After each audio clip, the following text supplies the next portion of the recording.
అండి. Welcome to my channel. ఈరోజైతే fish curry చేయబోతున్నామండి. Rajoli నుంచి వచ్చాయండి. చేపలైతే చాలా ఫ్రెష్గా ఉన్నాయి. చూస్తుంటేనే ఎంత బాగున్నాయి ఫ్రెష్గా.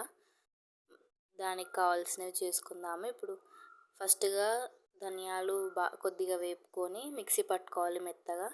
తర్వాత కొబ్బరి తీసుకొని కొబ్బరి కూడా మిక్సీ పట్టుకోవాలి. సపరేట్గా పట్టుకొని తర్వాత రెండు మిక్స్ చేసుకొని మళ్ళీ మిక్సీ పట్టుకోవాలి. చేపలు అయితే చాలా ఫ్రెష్గా ఉన్నాయి. రాజోలి నుంచి తెచ్చారండి మా పెద్దమ్మ వాళ్ళు.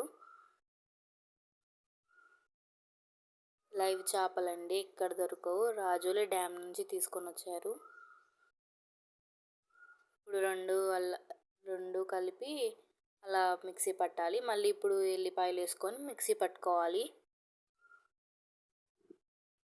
ఎల్లిపాయలు కూడా టేస్ట్ అండి, మంచిగా ఎల్లిపాయలు వేసుకోవాలి. బాగా గ్రేవీ రావాలంటే కొబ్బరి పొడి, ఎల్లిపాయలు, ధనియాలు అన్నీ వేసుకొని పట్టుకోవాలి. అంతకుముందు కొన్ని ఆనియన్స్ కట్ చేసుకొని పెనం మీద కొంచెం రెడ్గా అయ్యేంత వరకు వేపుకోవాలండి. వేపిన పక్క పెట్టుకొని అంతలోపు ఈ మిక్సీ పట్టుకోవచ్చు. ఈ మిక్సీ పట్టుకున్న తర్వాత అన్నీ కలిపి ఎల్లిపాయలు అవన్నీ కలిపిన తర్వాత మళ్ళీ మనం ముందుగా ఉల్లిగడ్డలు చేసుకునేవి, ఫ్రై చేసుకునేవి అనేసి దాంట్లో వేసుకోవాలి. అవన్నీ వేసుకొని మిక్సీ పట్టుకోవాలి. ఇప్పుడు ఆనియన్స్ అన్నీ కలిపి మిక్సీ పట్టుకోవాలి. ఆనియన్స్, ఎల్లిపాయలు, ధనియాలు, కొబ్బరి అన్నీ కలుపుకొని మిక్సీ పట్టుకోవాలండి. తర్వాత ఎంత కావాలి కారం అనేది మనం ఎంత కావాల్సిందో అంత కారము, ఉప్పు వేసుకొని మిక్సీ పట్టుకోవాలి. కొంచెం చింతపండు నానబెట్టుకోవాలండి. చింతపండు టేస్ట్ అండి, చింతపండు పెడితేనే కర్రీ అనేది కొంచెం టేస్ట్ బాగుంటుంది. ఆ చింతపండు రెండు వేసేసేయాలండి. అవి రెండు కలిపేసి మిక్సీ పట్టుకోవాలి. అది పేస్ట్ అనేది గట్టిగా రాకూడదు, మరి నీళ్ళుగా రాకూడదు, కొంచెం బాగుండాలి. గట్టిగా రాకుండా అది పక్క పెట్టుకొని ఒక 3-4 టమాటాలు కట్ చేసుకొని అది కూడా మిక్సీ పెట్టుకోవాలండి. పక్కకి మెత్తగా మిక్సీ పట్టుకొని పక్కకు పెట్టుకోవాలి. మెత్తగా పేస్ట్లా ఏం ఉండకుండా అన్నీ మెత్తగా పట్టుకోవాలి. ఆ తర్వాత ఒక గిన్నె తీసుకొని ఆయిల్ పోసుకొని ఉల్లిగడ్డలు వేపుకోవాలండి. ఎర్రగా అయ్యేంత వరకు పెట్టుకొని మనకి ఎంత కావాల్సిందో అంత అల్లం పేస్ట్ వేసుకోవాలి.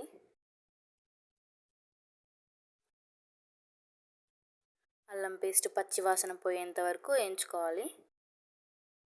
మళ్ళీ అడుగంటుతుంది, తిప్పుతూనే ఉండాలి. తర్వాత ఇప్పుడు మనం పట్టుకున్నాం కదా, అదంతా తీసుకొని దాంట్లో వేయాలి. అదంతా కలుపుకోవాలి. ఇప్పుడు పట్టుకున్న పేస్ట్ అంతా వేసేసి కలిపేయాలి బాగా. మళ్ళీ అడుగంటుతుంది, బాగా కలుపుకోవాలి ఒక 2 minutes.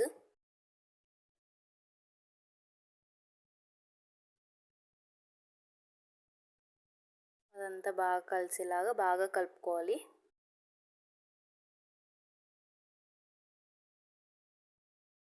తర్వాత మనం మిక్సీ పట్టుకున్న టమాటోలది దాంట్లో వేసేసుకోవాలండి. అవి రెండు బాగా కలుపుకోవాలండి. దీనివల్లే అండి బాగా గ్రేవీ వస్తుంది. ఆనియన్స్ మనకు మెయిన్, ఎల్లిపాయలు ఇవన్నీ మెయిన్. మిక్సీ పట్టుకునేవన్నీ బాగా కలుపుకోవాలి. అడుగంటకుండా అంత నీట్గా కలుపుకోవాలి సన్న మంట మీద. ఆ తర్వాత మనకి ఎన్ని గ్లాసులు నీళ్ళు కావాలంటే అన్ని వేసుకోవచ్చు. మరి జోరుగా వేసుకోకూడదు, లైట్గా వేసుకోవాలి. మనకు గట్టిగా ఉండాలంటే తక్కువ నీళ్ళు వేసుకోవాలి. మేమైతే తగినంత వేసుకుంటున్నాము, తక్కువైతే మళ్ళీ వేసుకుందామని కొంచెం వేసుకున్నాము. అది కూడా కొంచెం బాగా కలిపేసేయాలి. కలిపిన తర్వాత కొంచెం పసుపు వేసుకోవాలి. పసుపు వేసిన తర్వాత సన్న మంట మీద పెట్టేసి ఒక 2 minutes అలా 5 minutes అలా పెట్టేసి మాకు వాటర్ కొంచెం తక్కువ అయ్యింటే మేము మళ్ళీ వాటర్ వేసుకున్నాము. మీరు చూసుకొని ఎంత కావాలో అంత వేసుకోవచ్చు.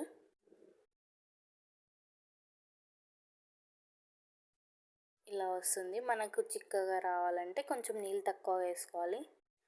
మనం చేపలన్నీ నీట్గా వేసుకోవాలి. ఎలా అంటే అలా వేస్తే అవి పీసెస్ అనేవి చిరిగిపోతాయి అన్నమాట, బాగుండదు. నీట్గా ఒకటి దానికో తర్వాత ఒకటి అన్నీ పెట్టుకోవాలి. ఎలా అంటే అలా వేస్తే పోతుంది అది. గంటతో కలపకూడదండి. గంటతో కలిపితే అది ఏమవుతుందంటే చినిగిపోతుంది అన్నమాట. ఒక్కొక్కటి నెమ్మదిగా వేసుకోవాలి. గంట పెట్టకుండా లొట్టుకోవాలి. గంట పెట్టి గెలికితే ఏమవుతుందంటే అది మెత్తగా అయిపోయి చినిగిపోతుందండి. గంట పెట్టి ఎక్కువ కలపకూడదు. ఇవి ఎట్లా అంటే చాలా స్మూత్ ఉంటాయి కదా, మెత్తగా ఉంటాయి కాబట్టి తొందర ఇరిగిపోతాయి, బాగుండదు. అందుకే పైన అలా వేసుకొని కొంచెం కలుపుకోవాలి అంతే. ఎక్కువ కలిపినామంటే మనం అది ముక్క అనేది ఇరిగిపోతుంది, బాగుండదు, అంతా స్మాష్ అయిపోతుంది. తర్వాత సన్న మంట మీద అట్లా పెట్టుకొని ఇట్లా ఆయిల్ పైకి వచ్చిన తర్వాత చూసి మనం దింపేసుకోవాలి. ఫిష్ కర్రీ అయిపోయిందండి. చూడండి, చూస్తుంటేనే ఎంత బాగుందో. మాకు గ్రేవీ బాగా వచ్చిందండి, గట్టిగా నీళ్ళు నీళ్ళు రాకుండా. టేస్ట్ మాత్రం హైలైట్ ఉందండి. రొట్టె చేపల కూర అండి, super combination. Thank you for watching అండి, ఇంతసేపు చూసినందుకు.